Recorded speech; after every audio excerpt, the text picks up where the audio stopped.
Hey, what's up, Golferos? Welcome back to the Salud Golferos podcast. This is episode 15. This is a really cool one because we're traveling out of town to beautiful Palm Springs. With me today, I have the founder of Los Compas Golf Club, Rudy Garcia. Hello. And then we have one of the OG members here, Gabe Ayala. Guys, thank you for joining me on the podcast. Thank you, Absolutely. bro. It's a pleasure, man. Thank you. It really pumped we were finally able to make this happen, man. I know, man. We had to reschedule a couple times. I know we went from Brookside to, I think, another course. And I think it just worked out, man, because I love coming out to Palm Springs. It really came together today. Beautiful weather, great golfing that we had that we'll talk about in a second, and now get to enjoy a beautiful afternoon like this. It was perfect. Heck yeah. Right on. Well, we'll dive into some questions here. I think really where I want to dive into is, Rudy, we were talking about on the golf course today.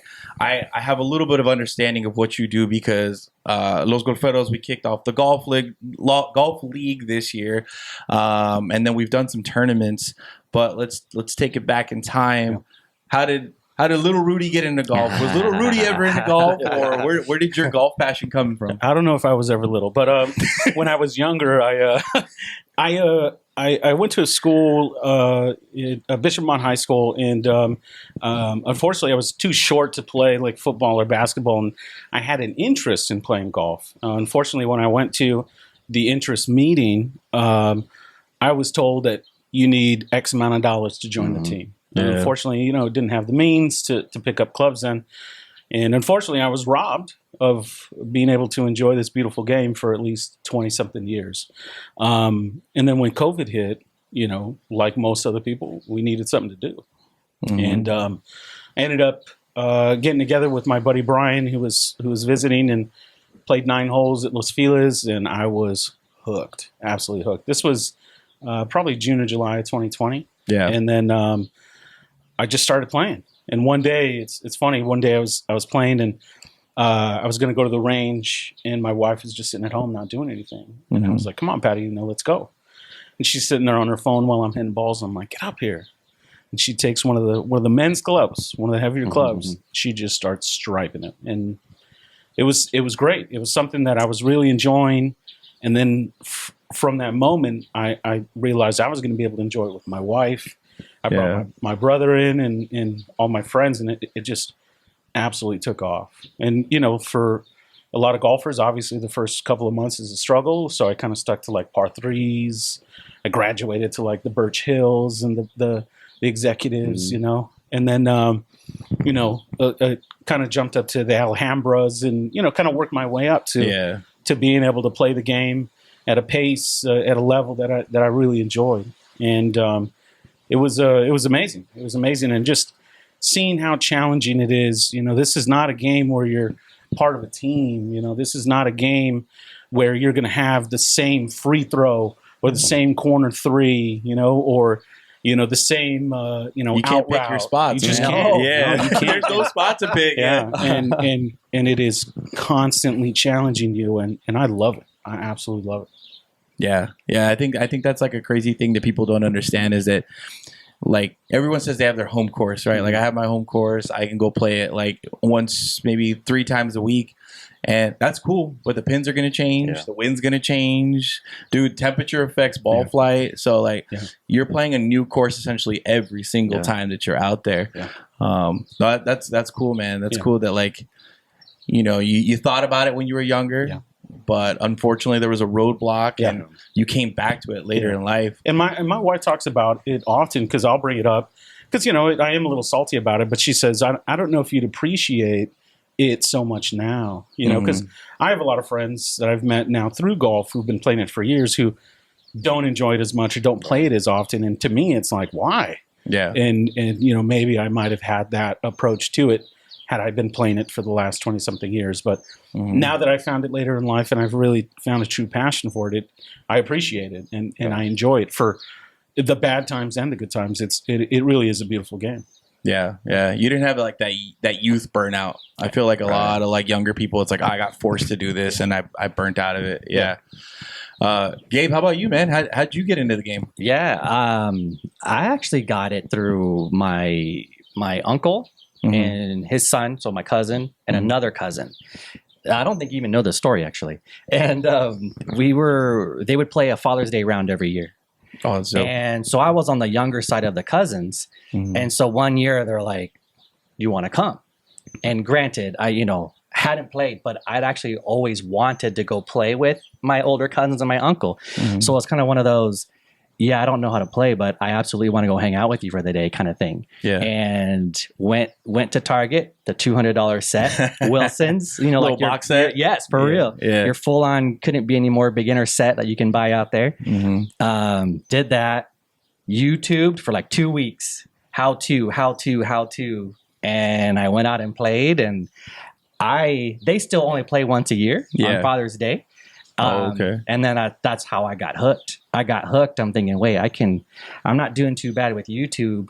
All right, well, let me maybe take this a little more serious, and just eventually, like everybody ends up happening, is you just get hooked. Yeah. How old are time, you? Yeah.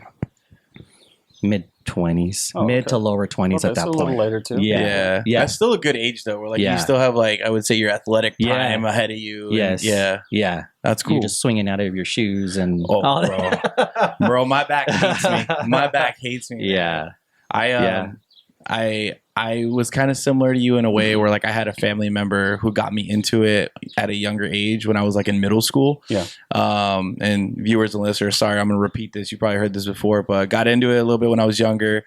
Due to the roadblocks, I didn't want to put that on my parents to like, oh yeah, get me clubs and all this stuff.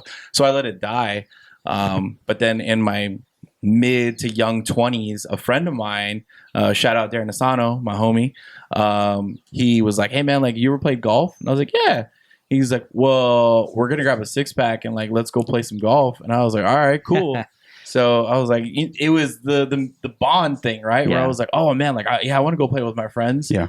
And I got hooked. Yeah. I got hooked. We got blackout drunk that first time. Nice. But then I was like, I want to be better. So like I went to the range and I was hitting like the jumbo buckets of balls, and I remember like my wife having to rub icy hot on my back because I was like, I'm hurting. Is this supposed to hurt? Is this supposed to hurt this bad? We've evolved though. The game's gotten better now. It's like let's hit a medium bucket just to get a little warm. Yeah. But no, that's cool. That's cool that like two different paths to the game, but still coming together in the golf club, which we're going to dive into here in a little bit. So Rudy, kind of going back to your background now, obviously you find golf later in life. But what is it that you do professionally? Like after school, you talked about how you try to get into it during high school. That doesn't happen. What kind of happens between then and Los Compas? What happened there? Yeah. My wife and I, we were focused on studying, focused on just kind of establishing our relationship and then marriage.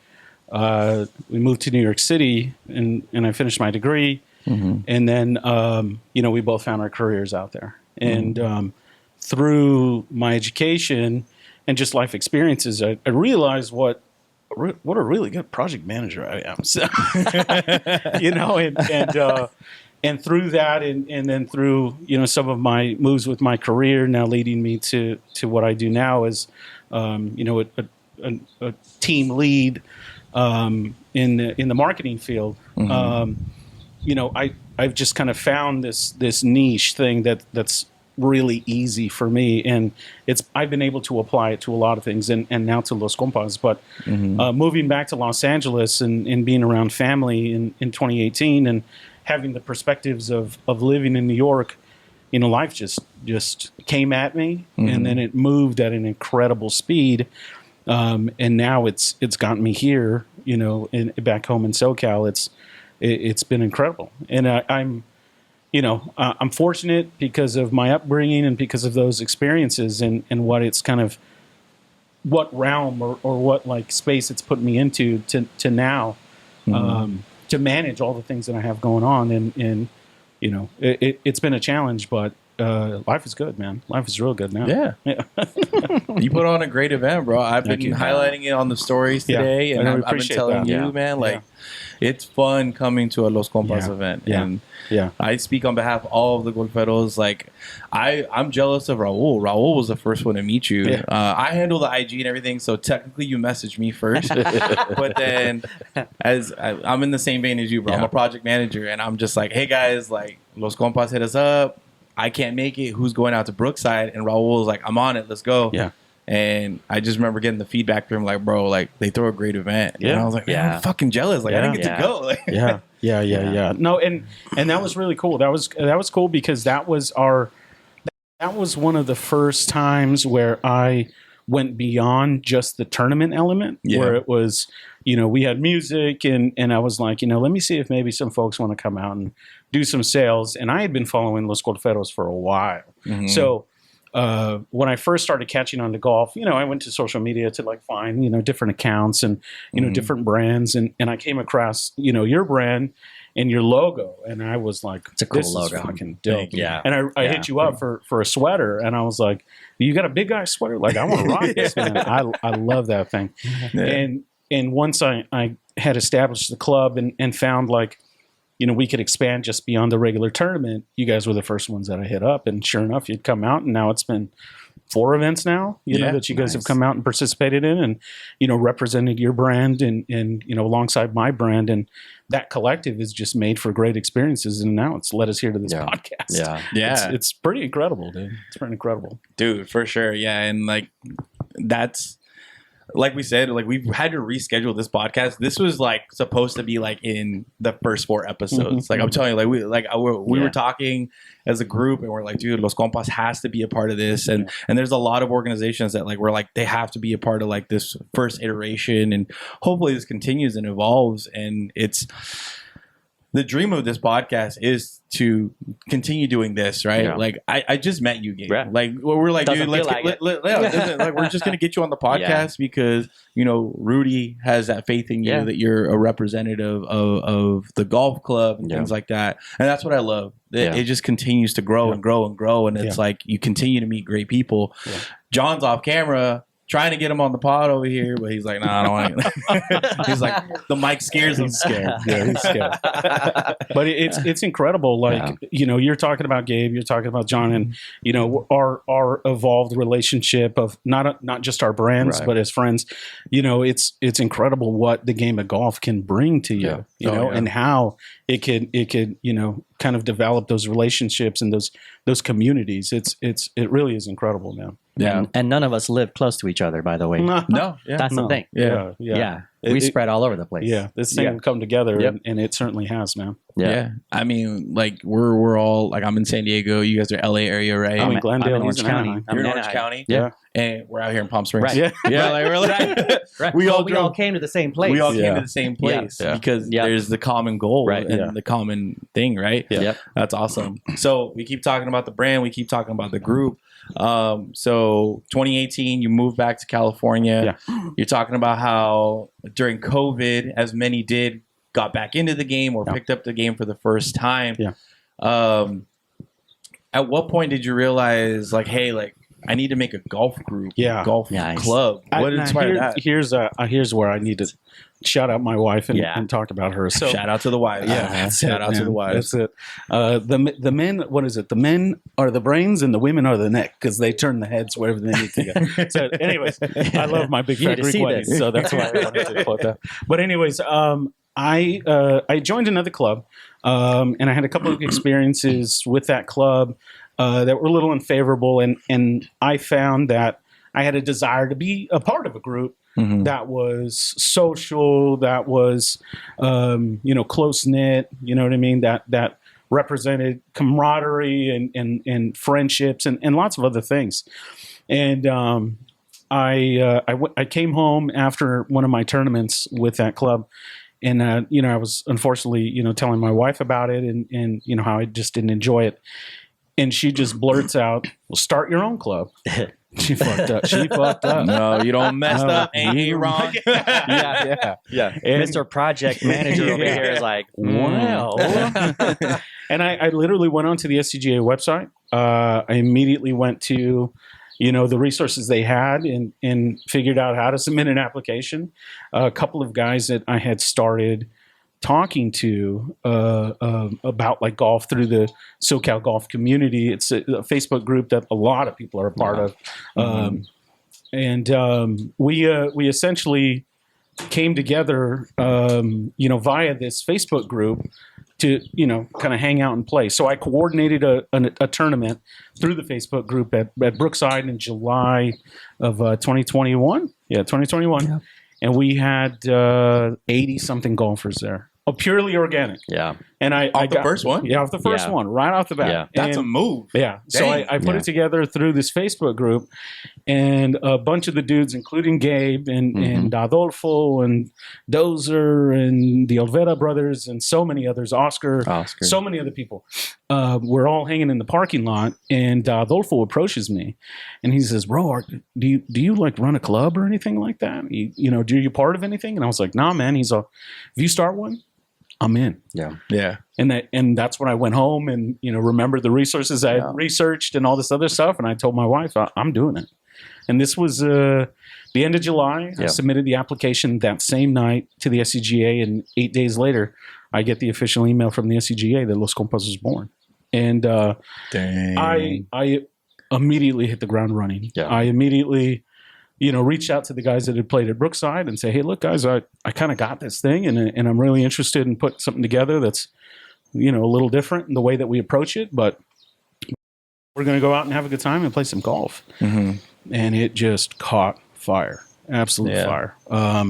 The club started blowing up. Had a ton of members coming in. We had that Los Robles event. Yeah. That was 80 deep as well. And we had some incredible people at that event. And the club just continued to grow. And we're a little different. We're not the traditional club. So if you go to the SCGA website to search for clubs, you can find every club there, but you won't find Los Compas.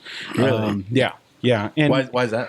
because I want it to be, word of mouth. I want it to be, folks that, have an interest in something golf oriented, like the podcast, or, comes across our Instagram page or something like that, and takes an interest in the club, but doesn't have the ability to immediately join that club. And the reason is because I want folks to feel like they fit, right? And we want to be able just to evaluate folks and make sure that they're going to fit, and it's important to me to maintain camaraderie, maintain a familial element. And all it takes is one person to kind of fuck that up. Oh yeah. And it's important to me to, to meet people and make sure that we feel things out. You're not friends with every single person you meet in this world, right? And, unfortunately, life is finite. Our time here is finite. And it's important to filter out folks, and that's kind of it. And it's no judgment, it's nothing like that. It's just making sure that, it's going to fit. Yeah. And I've been blessed and lucky enough that, we've got, well over 100 members now. And every event, and Ralph, I know you could speak to this, but every event, that camaraderie is there, that friendship is there, that bond is there. Yeah. And it's incredible just what this has evolved into. I'm not gonna say this was my day one vision. I knew this was gonna happen or anything. But the foundation that I saw, right, and the things that I didn't see in the previous club, and how I wanted this to evolve, just kind of worked together into this hodgepodge of golf now, this golf group. Yeah. And things have obviously changed, and we've evolved, and I've made mistakes, but I've made a lot of great decisions, and I've brought in people and really established incredible friendships, and relationships. I was talking to my mom. Actually, it was at the Diamond Bar event, And we had our L Masters event, right? Our second annual L Masters event where we wore green jackets and stuff like that. And that's dope, by the way, guys. Go follow on Instagram. I was like, damn, bro, I want me one of them jackets. It's nice. It's a great touch, and people love the tournament. And we get the 88 golfers out, right? And it was a tee time start, staggered start. 3 hours of tee times later, I get in my cart and I go out into the fairway with the last group, and I'm just sitting there just overwhelmed with emotion. Yeah. Totally overwhelmed.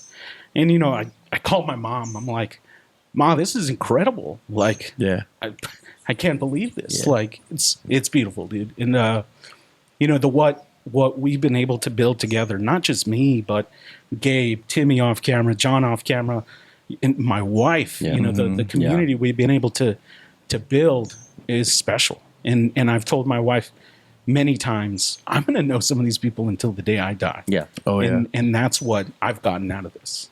Yeah. Yeah. No, that's evident because, like I said, we're out here in Palm Springs. We're not at your house. Yeah. We're at, like you we're said, not staging anything. We're not staging. We were at, like you said, your comadre's house. Yeah. Like we showed up and you were like, hey, they're gonna host us. We're gonna post Ralph, up. are you crying? Are you tearing up? I'm tearing up, bro. That's why, hold on. Let me put my sunglasses on. We get you tissues to the stage, please. You guys freaking had the sunglasses on. Rudy's tearing up back there. You could hear it, huh? Yeah, you could hear it. Yeah. I was like, dang, bro. Yeah. That resonates with me a lot because when we had our first ever Golferos tournament, wasn't 80 people. So kudos to you. That's freaking awesome. I think we had like 40 to 60 people show up for our first anniversary. Yeah, it was awesome. And it was crazy to see these people. We had shout out to Joe up in NorCal. He brought down his brother and homies from NorCal. We had guys from LA, guys from the San Diego area.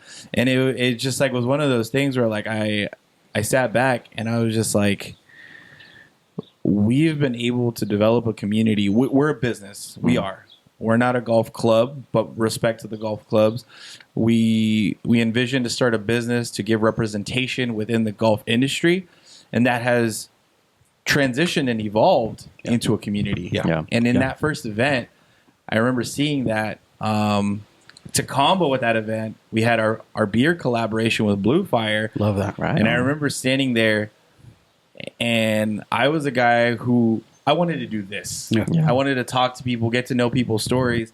It evolved into the brand, and then we do the beer. And I remember Raul standing next to me, and he just like hugged me, and he was like, "Bro, thank you." Yes. And I was like, "What?" Yes. He's like, "Look what you've been able to do with their help. What we've been able to do as a group." So like that resonates with me because you do have those moments where you know, pause. We are not our brands. We are not our clubs. Yeah. We are the linchpin to help start that because now you have Gabe, you have John, you have all these people that you've brought in. Yeah. They are the club. They are the brand. Yeah.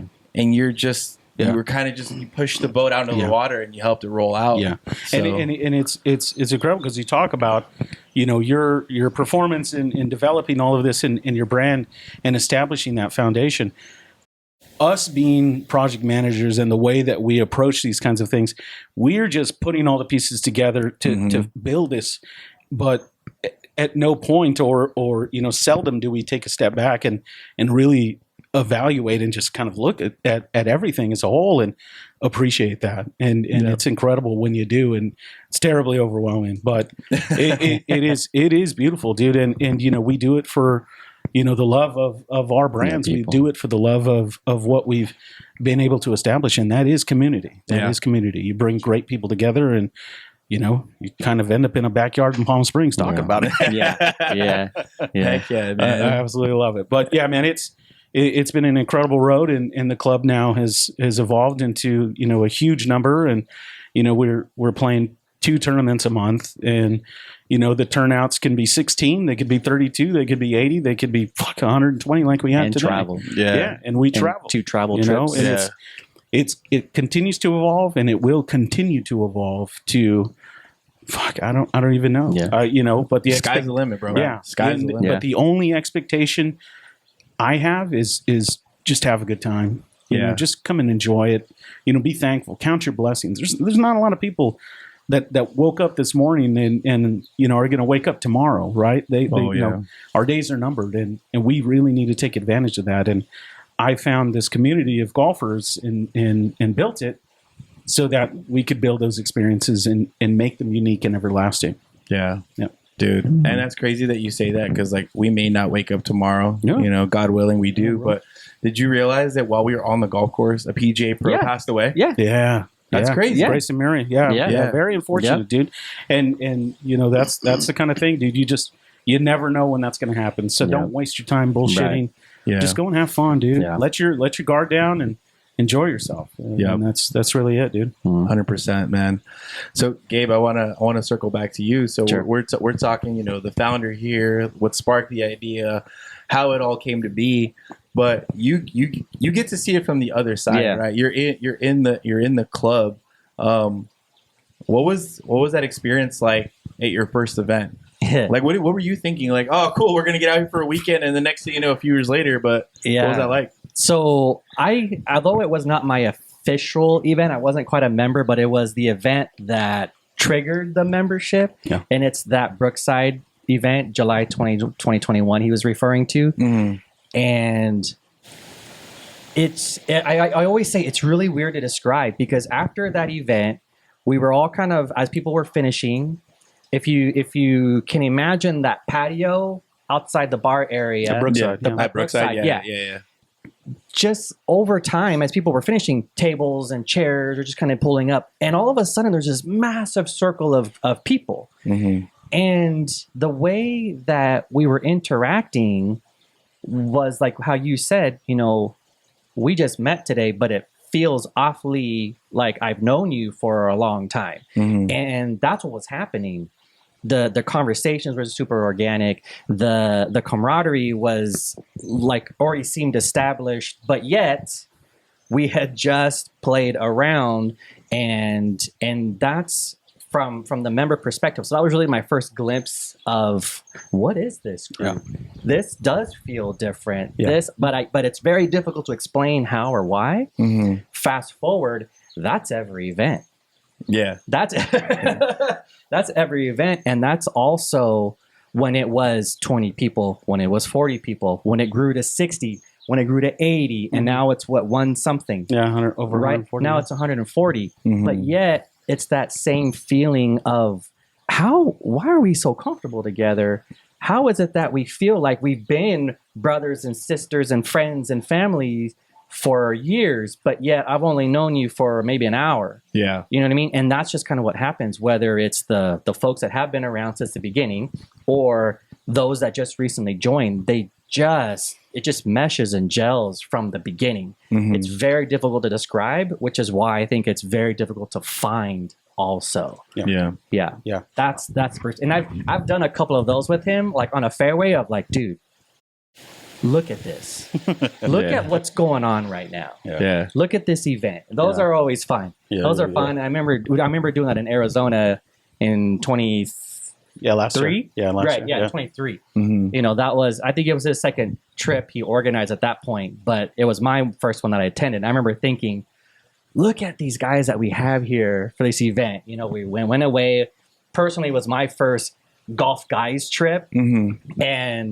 But at the end of the trip, I'm like, I'll never not want to do one of these again. Yeah. I will always want to be on these trips. So Sign me up. I'm always there. Yes. Yeah. So some background, we do yearly trips to Arizona for spring training / like golf. Yeah. So we'll line up 6 rounds of golf, 3 or 4 spring training games. We get a giant house of dudes that go out and just have a fantastic time. And then we expanded that to last year, October of last year. We got over 24 people in fucking Maui.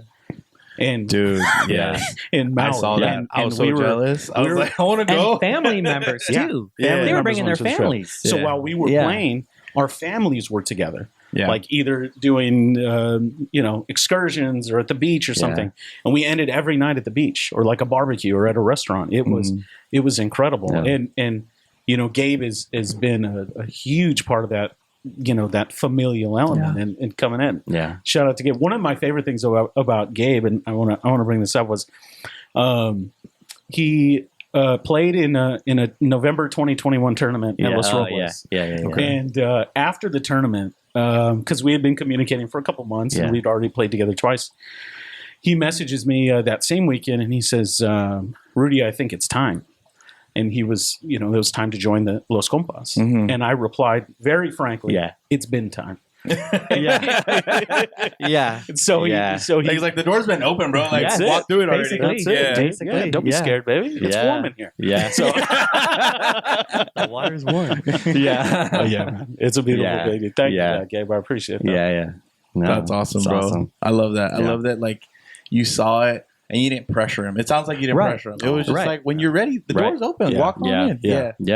That's really cool. Yeah. And I really want to highlight on that because you've explained to me your process of letting somebody in. And I think that's really important. So we always talk about inclusion, getting more people in the game and all this stuff. And I think I want to really tailor that to people or explain what I mean by that.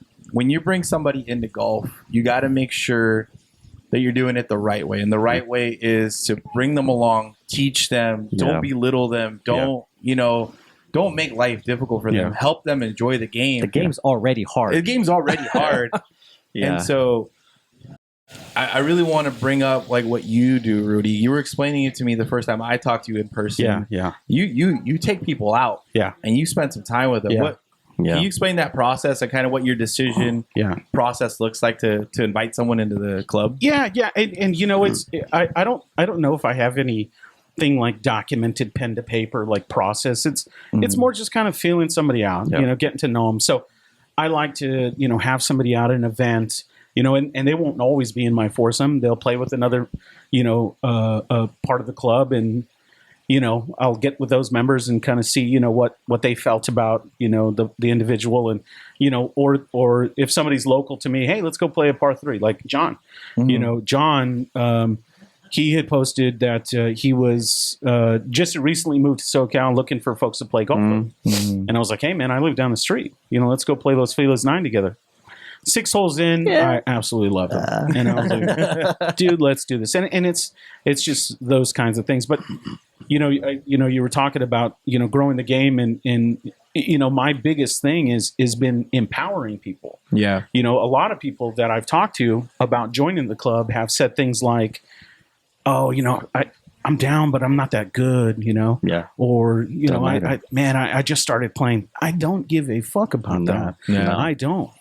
I just care about you just coming out and having a good time and contributing to, to the clubs and to the club's just overall like persona. And that's how we've been able to grow, to a lot of females. We have a lot of comadres and that comadre is vertical, and seeing them play together, like their foursomes or if they get 8, like they just have such a good time at the Compas events. And that's been, one of the biggest things for me when, putting these things together is come out, like have a good time. It doesn't matter what course we're playing or, who's playing or whatever it is. We'll have scrambles and I'll put one of the girls with one of the best players, and they're always like, oh my gosh, I'm so worried. I'm so anxious.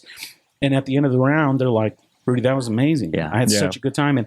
And I never have to worry about, somebody, maybe being rude to another member or something like that, because they've all kind of been through that vetting process and they just find good energy and good relationships out there. And, folks just empowering each other and getting along and having a good time. I was talking to John on the way home, and shout out to the aces of this club because they won a 3rd straight Cabrera Invitational title. But I was talking to John on the way home about the thing, and he goes, dude, it was so easy for us to go out there and play well today. They shot a 56, as a 4-person team. Yeah. And he goes, it's it feels like I'm just playing a casual round with my brothers, like because they've been playing. You know, we've known each other for a while now, and we play often, and we have a very good relationship with one another. And it made it that much easier to go out and just casually shoot a 56. Yeah. You know, these guys aren't scratch golfers; they're fantastic. Yeah, but they're bombers. Yeah, they're bombers. We watched them tee off a few times. They They're light it up. They light it up. But they do it as a collective, you know, and it makes it easier to play well and to play good golf together, or to go out and, you know, enjoy a round or something like that. One of the things that actually you're in the Facebook group, right, Ralph? Yeah. So you see often how I've folks joined the will- Facebook group. Yeah. So I wanted to prep for this, so I wanted to be. I love it. Yeah. Okay. So you see how not just my events, but someone will post, When hey, they I got go a on horse. live. Yeah. Hey, I have this, or hey, you know, Who I'm has a celebrating spot? this. Yeah. And they get together and they do it, and it's easy for them to do that because they're out there to grow together, to enjoy the game together, to empower one another.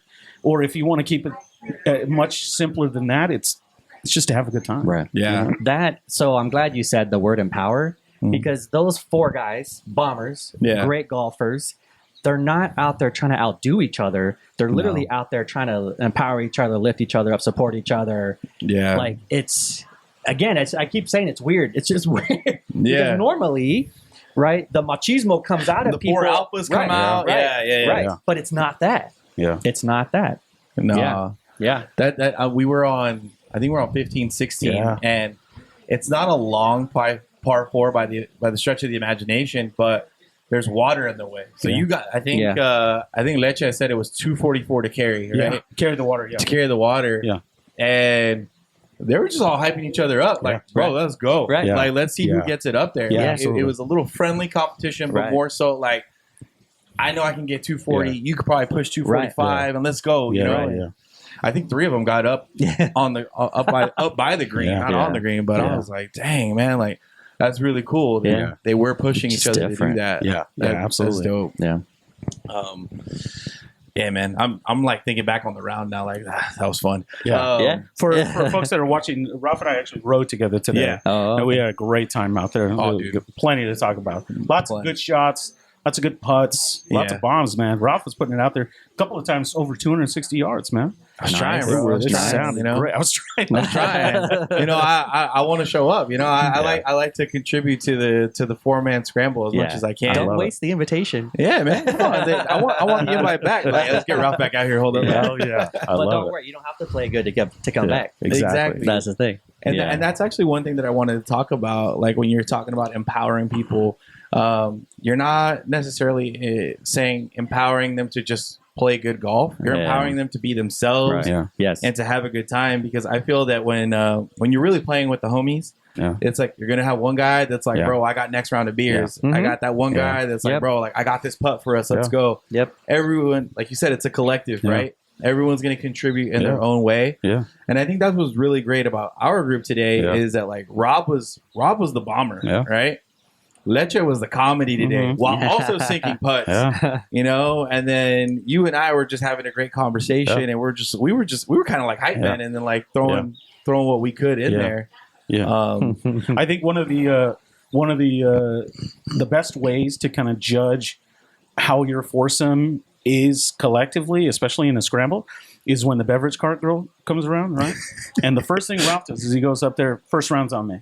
Yeah, she came around again. Leche, hey man, I got you guys. You know, it's that kind of thing, and it's just that kind of like carefree, easy going vibe. That, I mean, but you had tickets. That's why. I didn't know we had tickets. I didn't know. Yvonne, he had a looked it up ticket. today. Yeah, she got us our but I mean, Shout out Yvonne. That was cool. Yeah, I didn't know there was what was in the goodie bag, and then he goes, "Hey man, like we got tickets." I was like, "Okay, well I'm gonna use my tickets on you guys. Let's go. Let's get the beers." Yeah. I love it. That's so true. That's so but funny. that does happen. That does happen even on a regular time, though. It's like, Yeah, no, 100%, man. The tickets, it's easy when you they're got tickets, bro. Yeah. Oh man. So, you know, we're talking about the group and the growth and what it's become. You said 140 plus members now. Yeah. Mm-hmm. That's awesome, bro. I think back to the first time that I interacted with you, and I got to give you a big thank you. I don't know if I've thanked you before for this, but so background story here, guys. Rudy invited us up to Spanish Hills, which is a country club up in like the Simi Camarillo area. And I had always said that, like, man, like at some point, if this brand could lead me to playing some golf courses that I probably would never play before, that's a win for me, right? Yeah. And he invites us out there to sell our stuff, our towels, all that stuff. And the wind was blowing crazier than it is right here in Palm Springs. Spanish Hills there, yeah. And so I couldn't set up. I was inside with Patty, doing the check-in thing. Yep. And I know that when I go set up somewhere, I'm at the mercy of the weather, right? Yep. Whatever happens, happens. So I wasn't feeling any type of way. But Rudy walks in and he goes, bro, I feel so bad. And I'm like, why? He goes, I invited you out here to do your thing, but the weather's not allowing you to set up. I was like, bro, it's cool. I'm fine. Like, and he goes, what time did you get up this morning? I was like, 4 a.m. Yeah. He's like, to drive from San Diego? I was like, yeah.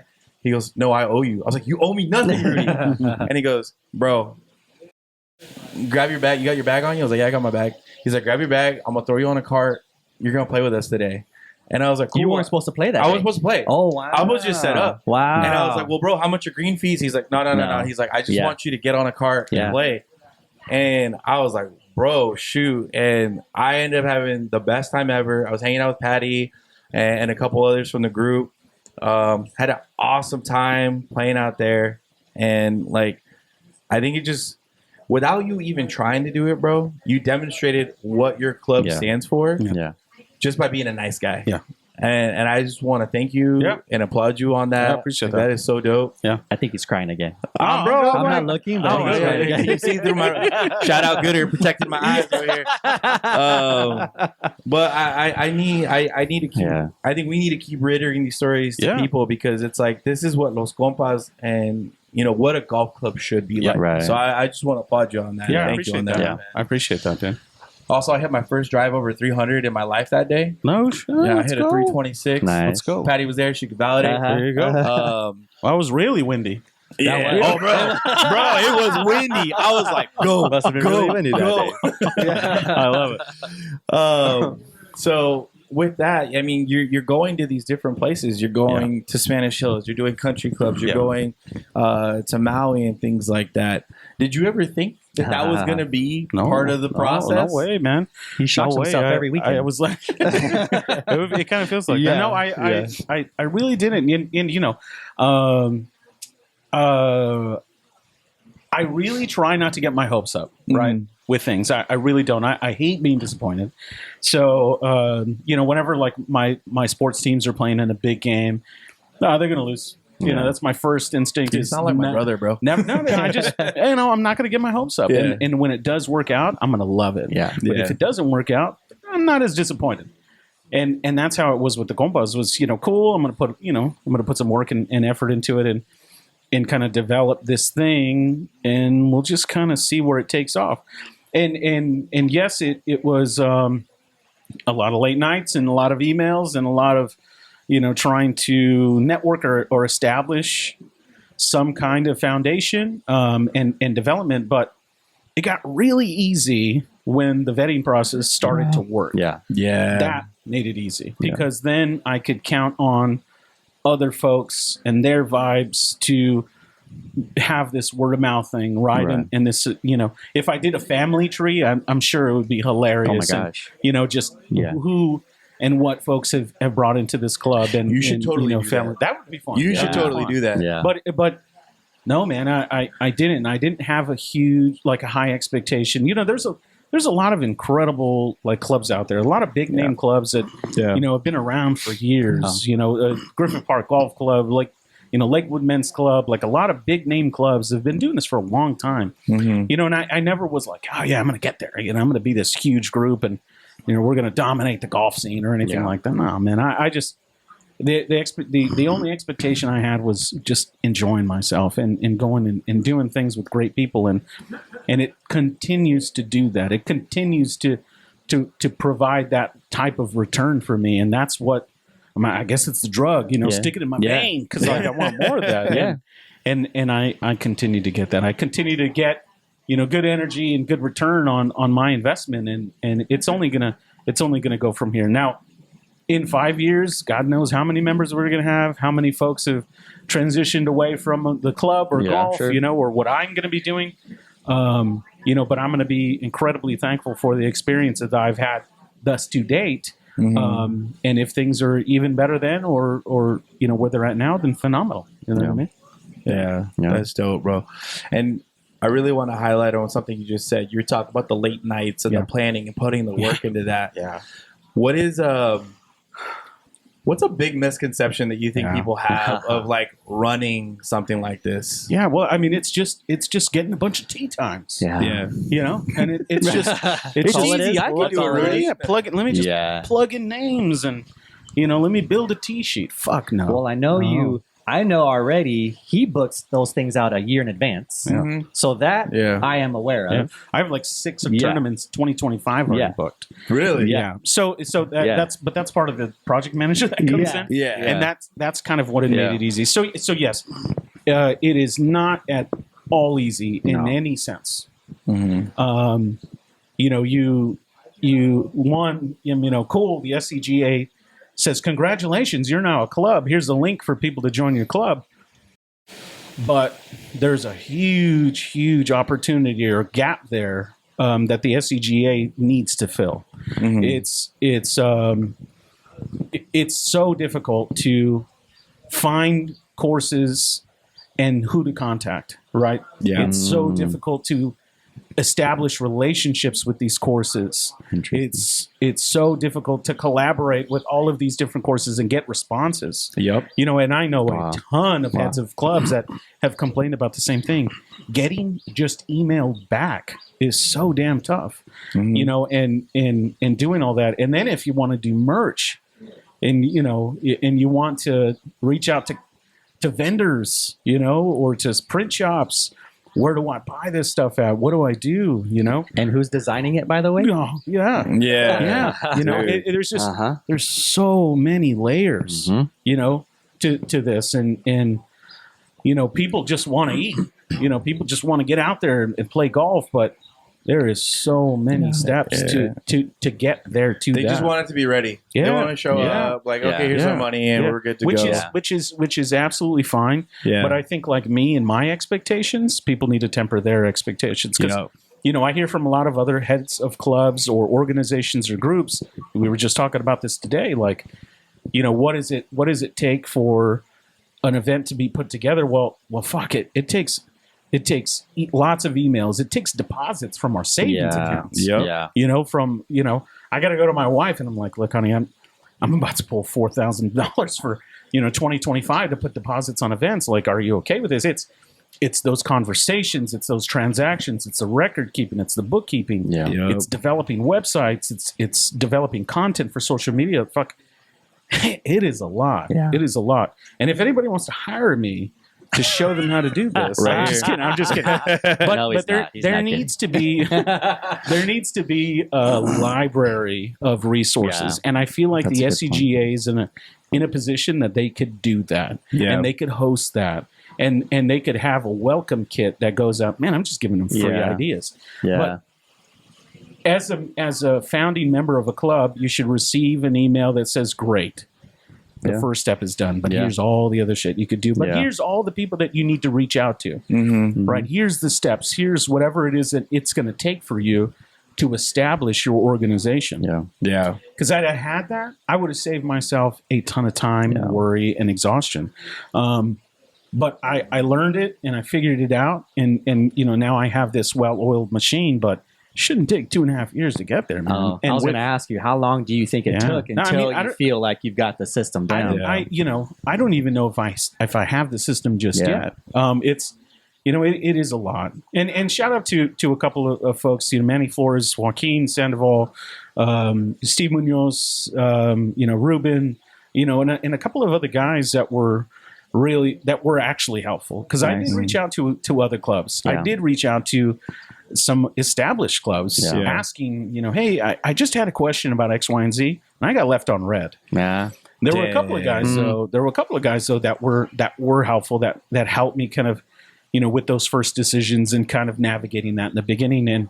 And it is really tough. Yeah. And you and I talked about this at the beginning of today's round. Like, I had zero expectation for my game today because of all of the stress and the amount of energy that it takes to build an event for 120 people in Palm Springs. I'm not going to play well. And you know, I set that expectation for myself, and I had some good shots, but it really is challenging. And that's why, you know, having the type of return and really seeing the value in the club has kept me going, has continued this momentum to continue to build this thing, because it is a challenge. We were talking about the Goat Hill event, and you know, we were talking about, you know, the amount of work that it took to build that event up. You know, and you know, we were talking about this event, and you know, my schedule for the year, it really is daunting. It is daunting, and by finding a, you know, community of folks to come in and make that easier, you know, to make you you know, continue to love the game, it's, you know, that's where the reward is, and you just got to latch on to something and continue to go. But it is anybody thinking that this is crazy lucrative or whatever it may be, or that it's super easy. I mean, you're very confused. You know, you got to be in it to love it. You know, and go out and play some golf and enjoy the course, you know, with great people. And if you do have the intention of developing a business and you know, making a huge amount of money off of this thing, you know, kudos to you and good luck to you. But I feel like there are enough things in this world that are expensive, right? And if golf clubs and rounds aren't already expensive enough, don't gouge your members, you know, and don't go out and, you know, fluff your events. You know, just get an event on. You know, this is a tournament. It is stroke play. You're going to come out. This is your tee time. Don't be a dick and have fun. And that's it. You know, that's it. And it is a challenge, dude. It is a challenge, but it is also incredibly rewarding if you do it the right way. Yeah. No, that's so true, dude. And to those of you listening, watching, if you're part of a golf club, really, really thank the founder, the president, whoever is running these events, because there's, like you said, there's all of that background that's going on. And like you said, we were talking about how we started our golf league, and, you know, we're just basically, like you said, we're just throwing tee times out there. You guys show up and you have fun. But yeah, like, you know, you guys had the little bags out today. There was a check-in table. So next time you guys see like your club doing all that, please go lend a hand. Go grab a table. Go set it up. It takes you 30 seconds. But speaking from experience doing our prior events, I remember like there was confusion one time with the cart sheet on who was sitting in what cart. And I had people like, where am I sitting? Where am I sitting? Like, bro, like, give me 5 minutes. I will fix it all, and we will all get out there. But you just like saying, where am I sitting is not helping the case. And it happens, dude. And, you know, you kind of question yourself, like, how have you survived to the age that you are? Because you're unable to make these basic ass decisions. But it is tough. And like Ralph said, you know, go out and thank the folks that are putting these tournaments together, because you know, it is tough, man. It is tough, but it's fun. It's rewarding. It's a good time, but it can be a bitch too. It can, man. Like, I have a day job. You have a day job. Yes, sir. And yet we're still making time to, you know, do all this stuff somehow. You know, you just thanked Patty earlier on, and I thank my wife all the time. And my wife hates it when I thank her. She goes, why are you thanking me? And I'm just like, because you're just allowing me to be me. That's huge. And she goes, what do you mean? Like, I don't let you do anything. You don't have to ask permission. I was like, but at the end of the day, I know that you're supporting me by letting me just be me. And like knowing that, like, so I was going to drive up this morning. Like I was going to get up at 4 a.m. Drive out here to Palm Springs, play the round with you, hang around in my car or wherever it was we're going to chill, and then do the podcast. And my wife was just like, are the guys not be able to make it this week? Which they all had family events to attend to, life events, like things that they had to do. And I did not fault them whatsoever. And I was like, the guys, they can't make it. So I'm going to go talk to Rudy and we're going to do this. And she's like, well, why don't we go spend the night out there? Yeah. Let's go do this. And then my brother jumped in on it and was like, yeah, like I'll come with you. Yeah. Nice. So they're not here right now. They're chilling at the Airbnb right now. But just knowing that they came with me and supported me, that's a lot. That says a lot. And so, and I've had a lot of that, with Patty, her being there for, the really challenging times and for the beautiful moments like of this club. And even more behind the scenes is my brother and my mom. Mm-hmm. Mom is like the head of all the merch that we do. So shout out Mom. Yes. Yeah. Mom, incredible. She's so organized. She's so like structured and she makes it look so easy. But, we sell merch so that we could generate revenue back for the club. Cause we have a year-end banquet that's free to the members, and we'll rent out a facility or we'll do, dinners or whatever it may be. And, the awards and all that stuff. And we fund that using the merch from the club that we sell. Yeah. And to be able to not just enjoy golf and the club with Patty on the course. Yeah. Now I get to collaborate with Mom and us have something to share, together in working on the merch or doing inventory or packing things, as she does or whatever it is. Yeah. Having her, part of that vertical is special. And then my brother, Rami is just such a great personality and front man. Diamond Bar, I was running around doing stuff, and even at other tournaments, I've had Spanish Hills or whatever, where I'm running around trying to coordinate things, and Patty's, focusing maybe on merch with Mom. My brother's being the front man. Mm-hmm. He's at the tee box. Mm-hmm. He's welcoming people. He's taking the photos, and he'll send me all the pictures, and we'll be able to talk about the tournament. Having that thing to share with them and my family and having their full support is fucking remarkable, dude. Yeah. How many folks are lucky enough to share something with their parent, that they could talk about and enjoy and really, care about it. It's really special. So, having the support that you have with your wife and that I have with my family and beyond that, and, Gabe with Timmy, and it's special, man. It really is special. Yeah. Mm-hmm. And that's really cool too, because if you think about it, like Gabe, like you probably get home from work or like maybe you're interacting with coworkers outside of work. Mm-hmm. And what do you start doing? You start talking about work, right? Yeah. You're like, oh man, remember when this happened, that happened? Like we had to call this client, all that.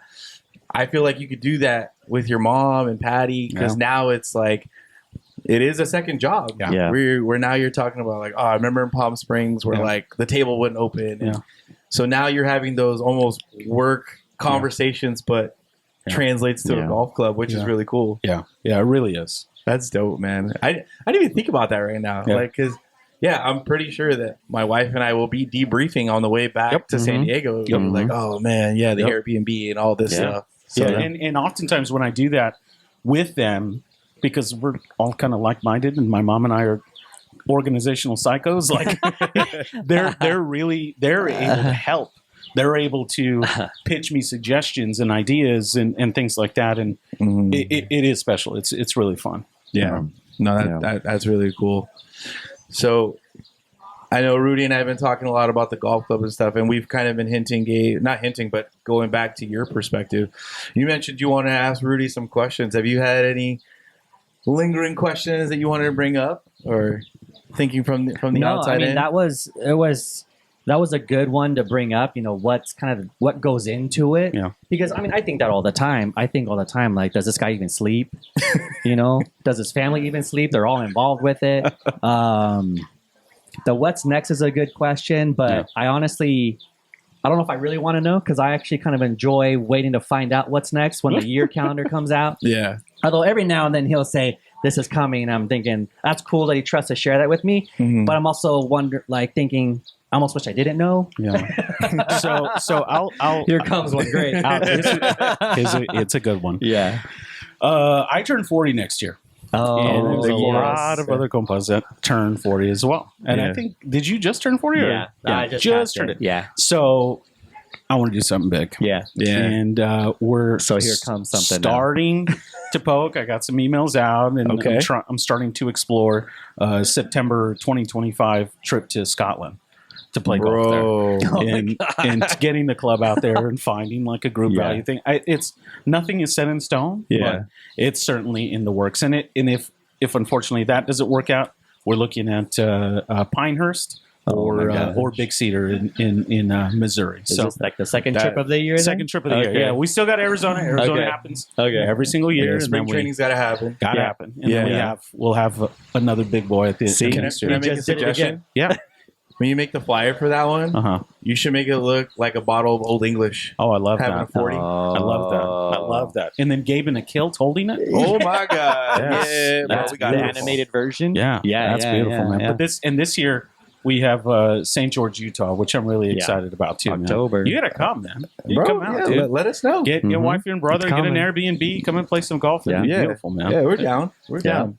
I'll tell you, man. Anytime you throw us an invite, we're always happy to be there. Yeah. And we're always excited. Ralph, I wanted to ask, man, because you asked him a question and you threw it out on the story. I'm curious, what questions did you get for Los Compas? I know you got some doozies because my members are idiots and want.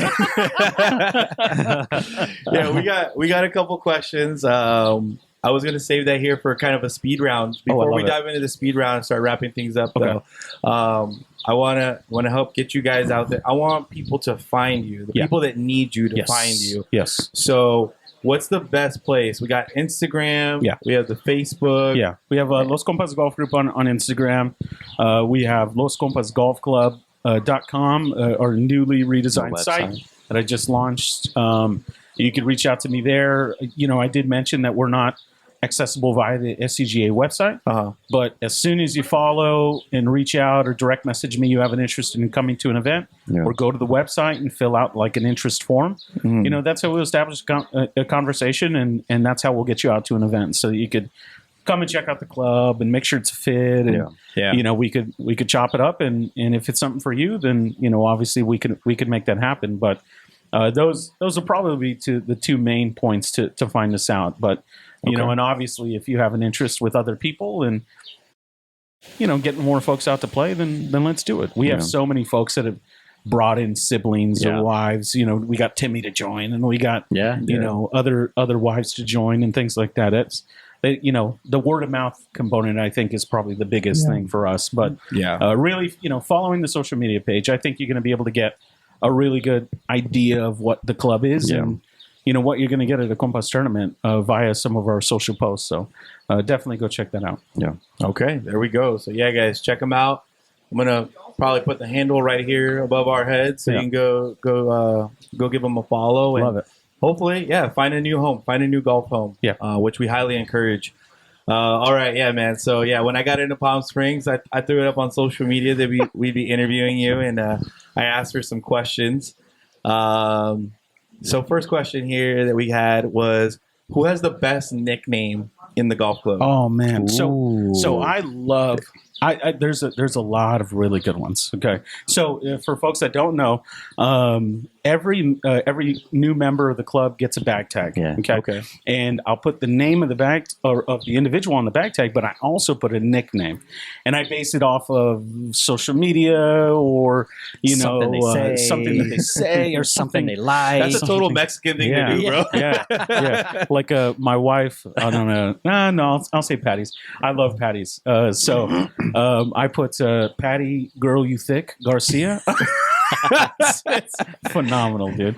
Or John. John is from Georgia. He's from Atlanta. Okay. So it is John Georgia Peach. Yeah. King. That's a good one. So that's beautiful. But I think my favorite one, and this is because I'm a huge Star Wars fan. I love Star Wars. Baby. Okay. So one of my members, he looks like an Ewok. Okay, he does. He's adorable. Okay, Juan Olvera. I'm gonna put an Ewok right here. Yeah. Juan Olvera. He looks like an Ewok, so I gave him the nickname of Wicket. Yeah. Okay, so Wicket. Wicket is one of the. That's a deep cut. Yeah, that's a deep cut. So it's Juan Wicket Olvera, and I love it. I think it's fantastic, and people call him Wicked. Yeah. And that's the funniest thing is I'll give people nicknames. Yeah. And then the club starts using it. Yeah. Yeah. It's phenomenal. And at times the nicknames stuck so fast and it's used so often that it may be for a while until you finally learn what their real name is. Yeah, Because it's rarely used.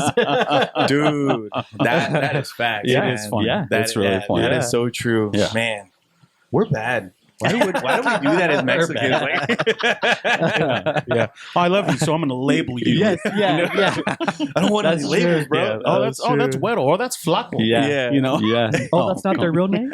Oh, okay. Yeah. Yeah. That's Yeah. awesome. All right, cool. So yeah, we got that one. Best nicknames. We got a couple good ones there. Another one we got on there is iron covers. Yes or no?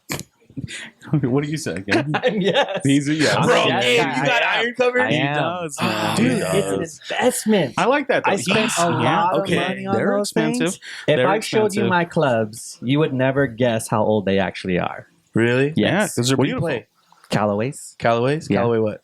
Apexes. Apexes? Yeah. And Okay. they're beautiful. And they're beautiful. they're pristine. You know why? Because I take care of them. That's it. That's it. Dude. There's nothing wrong with them. That's Don't why I say do that to it. Brian Vigil because he'll lose his mind. You will. Yeah. you know, or I'm other like, oh man, folks. what a great Or question. Udi just hates it. But Yeah. no, if you had my vote, do whatever the fuck you want. I don't Yeah, you I do don't whatever care. you want. Yeah, it's your bag. whatever you want. We I don't think you've ever met Hector. I mean, this is the first time you meet me, so you got to meet the rest of the Golferos. But Hector, we love him to death. Mhm.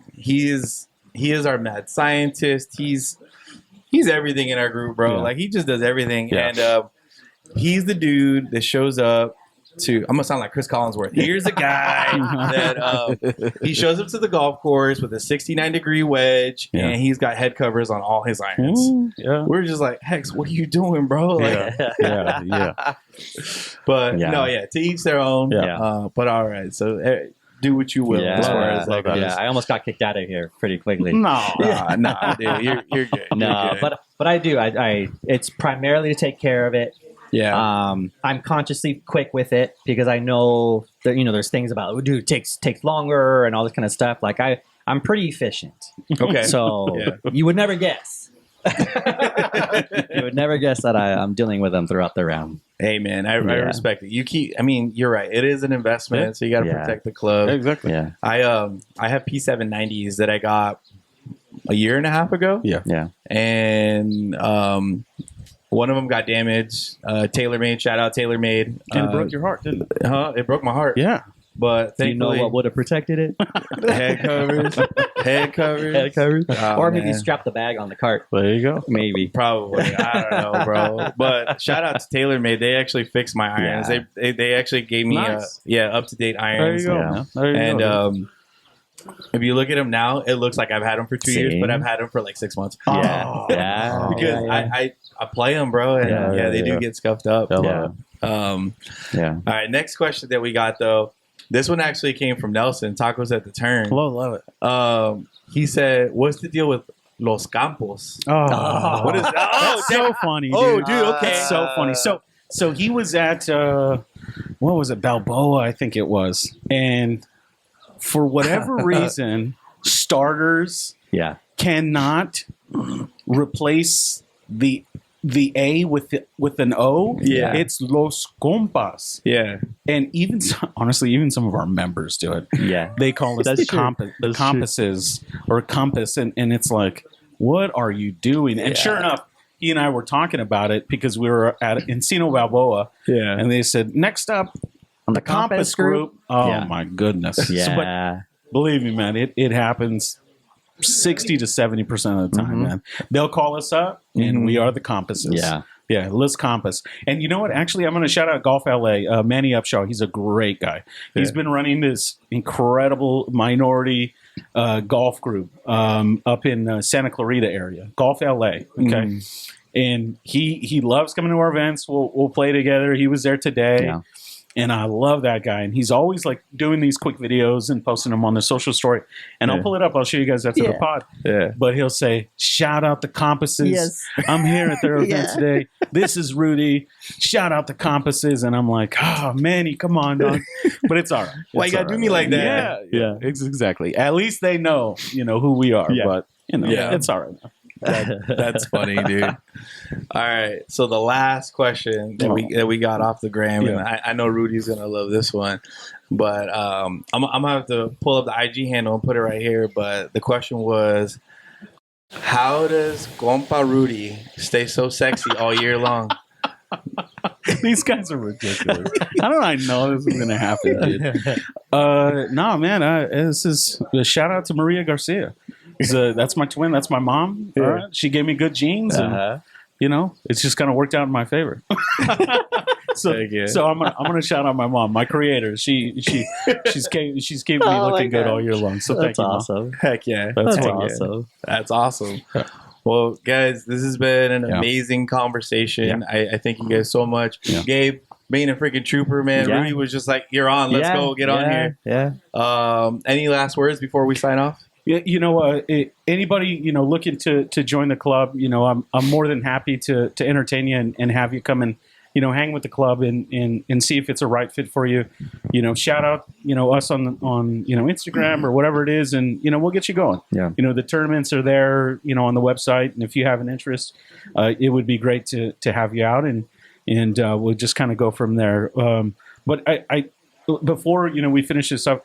Ralph, I want to shout you out, dude, because what you're doing is exceptional. Not only have you developed a brand, not only have you developed a social media following, and developed this into what it is, along with the other members of Los Golferos, but now you're using that platform to give other people exposure. You don't have to do that shit. You don't have to have me on or these other groups on or these other business owners on. You don't have to do that. But the fact that you did do it and you're not getting paid, none of that is happening. Yeah. Just means you're a good ass dude. Yeah. So shout out to you, man, for, putting this together and continuing to put faces to names and helping brands grow and develop, dude. You don't have to do that. And, in a day and age where folks are so selfish and, they're so like, me kind of thing, you're doing the exact opposite, dude. So thank you for that, Ralph. And I appreciate you being on. And thank you, Gabe, for jumping on at the last minute, man. And thank you, man. I'm really looking forward to seeing the growth of the Golferos and seeing the growth of this podcast and my club. The sky's the limit. We just got to continue to count our blessings. Yeah. Damn, bro, who's cutting onions? I'm so I knew it. Cutting I'm onions. I knew it. Oh, dude, no, thank you. Yeah, that means a lot, bro. Yeah, bro. That means a lot, and it's that's the definite goal of the podcast, man. Is we want to give exposure to others because I said it. I call it episode 0. It was just kind of like, why are we doing this? And the why is because how many kids grew up, thinking, oh, I can't do something because I don't see someone. Yeah. I don't see someone in myself, and so I hope that's what the podcast can do. I hope that people find the golf club. Yeah. We've had CPAs on here, business owners, things like that, people like that, and maybe there's a kid out there who says, "Hey, I could be a CPA." A fellow Mexicano's doing it. Yeah. So, thank you. I really appreciate that, bro. Of course, man. Thank you. Of course, dude. Yeah. Sky's the limit, baby. Heck yeah. Well, as we do with everything, I'd like to cheers and with our water. Salud Golferos. Salud.